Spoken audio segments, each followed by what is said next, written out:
اعوذ باللہ من الشیطان الرجیم بسم اللہ الرحمن الرحیم ان اللہ وملائکتہ یصلون علی النبی یا ایہا الذین آمنوا صلوا علیہ وسلموا تسلیما اللہم صلی علی سیدنا مولانا محمد وعلی آل سیدنا مولانا محمد واصحاب سیدنا مولانا محمد وبارک وسلم وصلی علیہ۔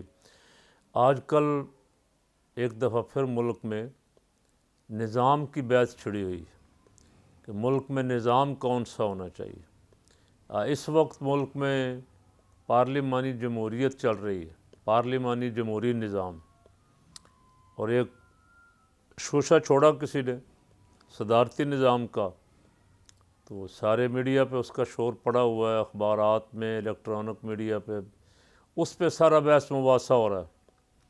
ہم نے بھی 2-4 دن پہلے اس پہ گفتگو کی تھی کہ صدارتی نظام جو ہے یہ خلافت راشدہ کے قریب ہے، لیکن صدارتی نظام میں بھی اگر وہی چور ڈاکو آنے ہیں، انہی پارٹیوں کے لیڈر جو پہلے ملک لوٹ کے لے گئے یا اس وقت ملک پر قابض ہیں، اگر انہی لوگوں نے آنا ہے تو پھر ایسا صدارتی نظام ہو یا جمہوری نظام ہو، پھر اللہ تعالیٰ اس سے پناہ دے۔ پاکستان بنا تھا رسول پاک صلی اللہ علیہ وسلم کے پاک نظام کے لیے۔ پاکستان کا مطلب کیا؟ لا الہ الا اللہ محمد الرسول اللہ کے لیے بنا تھا۔ بدقسمتی سے ہم اس طرف نہیں آ سکے۔ ہم ایسے لوگوں کو آگے لائے جن کا مقصد ہی لوٹ مار کرنا، جن کا مقصد اپنی فیملیوں کو پالنا، اپنے خاندانوں کو پالنا، اور اپنے ملاقاتیوں، دوستوں، خوشامدیوں کی پرورش کرنا، ان کو اربوں خربوں پتی بنانا، ان کو عوام سے کوئی غرض نہیں۔ اس لیے کہ ہم 70 سے ایک نعرہ سن رہے تھے، روٹی کپڑا اور مکان۔ روٹی کپڑا اور مکان والے نے عوام کے ساتھ جو کچھ کیا اس کے خلاف تحریک چلی، اور پاکستان کی بہت بڑی تحریک چلی اس کے خلاف، اور اس کے بعد بھی جتنے آئے وعدے کرتے رہے، کسی نے کوئی وعدہ کیا، کسی نے کوئی وعدہ کیا، اور وہ ابھی تک مسلسل وعدے ہی چل رہے۔ اب جب یہ نظام کی بحث شروع ہوئی تو جو اس نظام سے فائدہ اٹھانے والے ہیں انہوں نے شور ڈالنا شروع کر دیا کہ اس کے پیچھے فلاں کی سازش ہے، اس کے پیچھے فلاں ایجنسی ہے، اس کے پیچھے فلاں ہے، فلاں ہے۔ حالانکہ میرا اپنا اندازہ یہ ہے کہ کوئی کسی کے پیچھے پوچھے نہیں ہے۔ ایک بحث کسی نے چھیڑی، بات چل نکلی، ہر بندہ اس پہ بات کر رہا ہے۔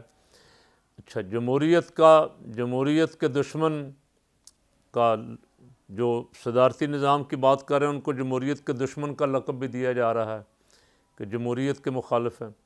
تو اگر اس پہ بھی غور فرما لیں تو پاکستان میں جمہوریت کے دشمن سب سے بڑے جمہوری نظام سے فائدہ اٹھانے والے خود ہیں، جنہوں نے لوٹ مار کی ہے، جو بار بار حکومتوں میں آئے ہیں، کبھی سندھ والے، کبھی پنجاب والے، جہاں جہاں سے بھی آئے ہیں، لوٹ مار بھی انہوں نے کی ہے، فائدے بھی انہوں نے اٹھائے ہیں، جمہوریت کا ستیہ ناش بھی انہوں نے کیا ہے۔ پوری تاریخ کھول کے دیکھ لیں، آپ بھٹو کے خلاف تحریک دیکھ لیں کس نے چلائی، اور اس کے بعد پھر جو آئے غیر جماعتی والے آ گئے، پھر 88 میں بے نظیر آئی جمہوریت کے نام پہ، اور اس کے خلاف تحریک کس نے چلائی؟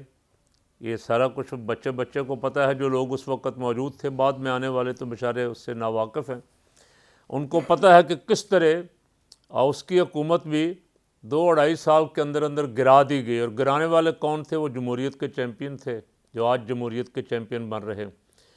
پھر 90 میں ایک اور حکومت آئی میاں صاحب کی، اور اس کو کس طرح گرایا گیا، اس کے خلاف جو لانگ مارچ ہوئے، کہاں کہاں سے ہوتے رہے، کیسے کیسے کہاں کہاں سازشیں ہوئیں۔ پھر 93 سے لے کے 96-97 تک پھر بی بی آ گئی، اس کے خلاف پھر جو لوگ میدان میں تھے، قوم سب ان سے واقف ہے۔ اب پھر آ گئے میاں صاحب، آ گئے، 2/3 میجارٹی ان کو دلائی گئی، لیکن وہ پھر 2 سال بھی پورے نہ کر سکے، 5 تو بڑی دور کی بات ہے۔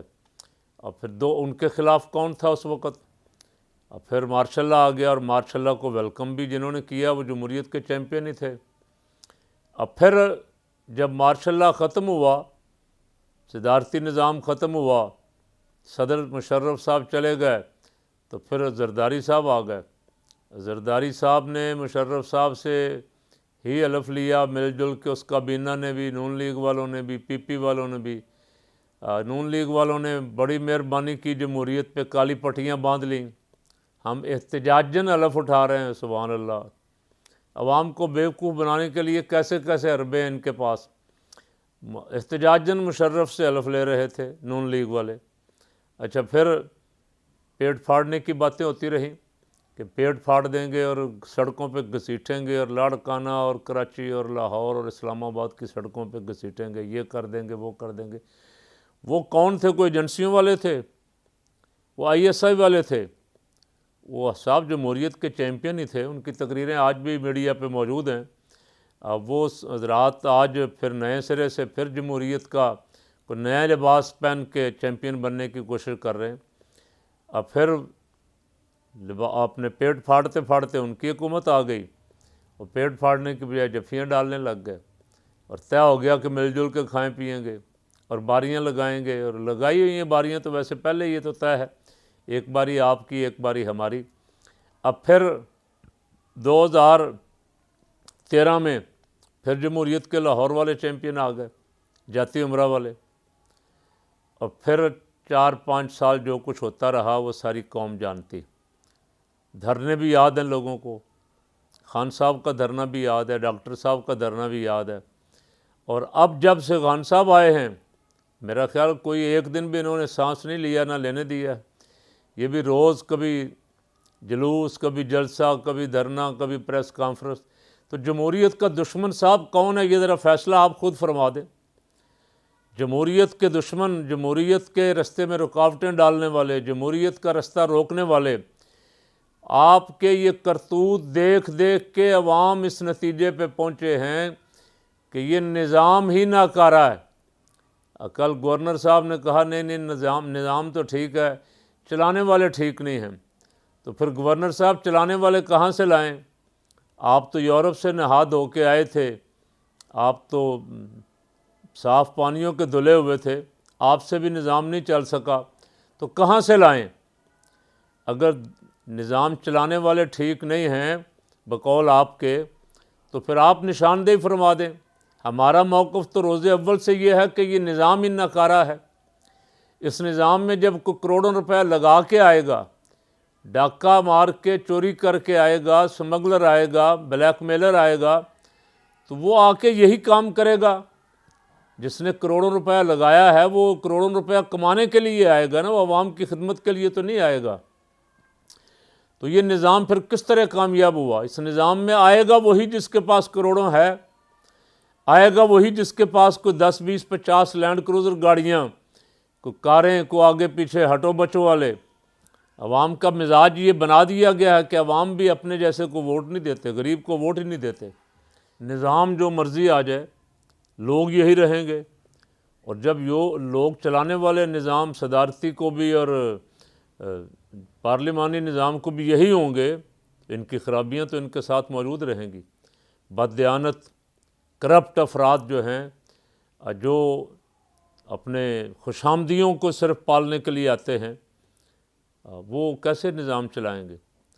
تو پھر سب سے اہم بات یہ ہے کہ ہمیں کو سیدنا صدیق اکبر رضی اللہ تعالیٰ عنہ اور سیدنا فاروق اعظم رضی اللہ تعالیٰ عنہ، عثمان غنی رضی اللہ تعالیٰ عنہ اور مولا کائنات علی المرتضیٰ شیر خدا کا کوئی غلام چاہیے، ان کا کوئی خادم چاہیے جو آ کے اس ملک کو خلافت راشدہ کی راہ پہ ڈال دے، جو آ کے اس ملک کے بگڑے ہوئے سارے ڈھانچے کو درست کر دے۔ اس کے بغیر آپ نظام بدلیں نہ بدلیں، ایک الیکشن دوسرا تیسرا، ہزاروں الیکشن آپ کرواتے رہیں، یہ جمہوریت کی الیکشنوں کی خرابیاں تو ساتھ ساتھ چلیں گی۔ اور یہ تو جب امریکہ جیسے ملک میں چیخیں مار رہا ہے ٹرمپ کہ میرے ساتھ دھاندلی ہوگی، میں الیکشن کا رزلٹ نہیں مانتا، دنیا میں بڑے بڑے ملکوں میں اب اس کے خلاف آواز اٹھ رہی ہے، تو آپ تو پھر ویسے جتنے بھی بیٹھے ہوئے ہیں ماسٹر ہیں ایک دوسرے سے بڑے دھاندلی کے، اور بس صرف بس چلنے کی بات ہے، جس کا بس زیادہ چل جاتا ہے، جس کے پاس اختیار و اقتدار ہوتا ہے وہ زیادہ کر لیتا ہے، اور جو محروم ہوتا ہے اقتدار سے وہ اس کا بھی جہاں زور لگتا ہے اس کا عملے میں اس کی مرضی کا بندہ آ جائے، نہیں تو کوئی ایسا آ جائے جو لفافہ لے کے اس کی مرضی پہ چل پڑے، اور وہ خرید و فروخت کر کے، اور نہیں اور کچھ نہیں تو ووٹوں کی خرید و فروخت کر کے اپنے حق میں ووٹ ڈلوا سکتا ہے۔ یہ مظاہر تو ہم نے اپنی آنکھوں سے دیکھے ہیں۔ تو اس لیے صاحب آئیے اس طرف قوم اپنا ذہن بنائے کہ یہ نظام جو ہے جو یہاں چل رہا ہے، اور نظام چلانے والے جو افراد ہیں ان کو تو چاہیے کہ کوئی ایسی عدالت پاکستان میں اللہ تعالیٰ کو ایسا چیف جسٹس بھیج دے، جتنے اسمبلی کے ممبران ایک بار، دوسری بار، تیسری بار، چوتھی بار بار ناکام ہوئے ہیں اور وہ بھی آج تسلیم کر رہے ہیں کہ نظام ٹھیک نہیں ہے، تو ان سب کو نااہل قرار دے دے، ان تمام ممبروں کو نااہل قرار دے کے فارغ کر دے کہ یہ تا حیات نااہل ہیں، یہ آئندہ الیکشن بھی نہیں لڑ سکتے۔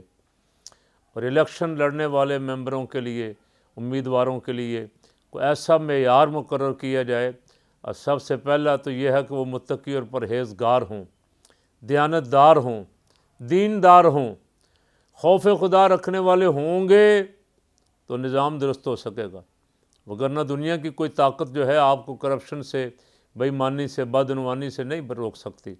یہ خوف خدا ہی ہے جو انسان کو راہ راست پہ رکھتا ہے۔ رسول پاک صلی اللہ علیہ وسلم کا نقش قدم ہے، حضور کی سنت مبارک ہے، رحمت عالم صلی اللہ علیہ وسلم کا مبارک طریقہ ہے جو حفاظت کر سکتا ہے، وگرنہ جو بھی آئے گا ایسے ہی لوٹ مار کر کے چلا جائے گا، قوم بیچاری روتی رہے گی، تماشا دیکھتی رہے گی، اور مہنگائی کی چکی میں پستی رہے گی، انصاف کے لیے ترستی رہے گی، علاج کے لیے عورتیں ہسپتال کے باہر بچے جنتی رہیں گی۔ غریب کا بچہ کبھی پڑھ نہیں سکے گا، اور امیر کا بچہ جو ہے وہ عیش و عشرت لوٹ مار بھی کرے گا، اور جعلی سندیں لے کے ہمارے سر پہ حکمران بھی مسلط کر دیا جائے گا۔ تو اللہ تعالیٰ ہمیں سوجھ بوجھ کی یہ ساری گزارشات کا، گفتگو کا مقصد یہ ہے کہ ہم سننے والے تو اپنا ذہن بنائیں کہ یہ نظام بنانے والے جو ہیں وہ انہوں نے نظام صرف اپنے لیے بنایا ہے، انہوں نے اس ملک کے لیے نظام نہیں بنایا۔ اللہ تعالیٰ ہمیں سیدھی راہ پہ آنے کی توفیق عطا فرمائے، پھر ہی ملک صحیح طریقے سے چل سکے گا۔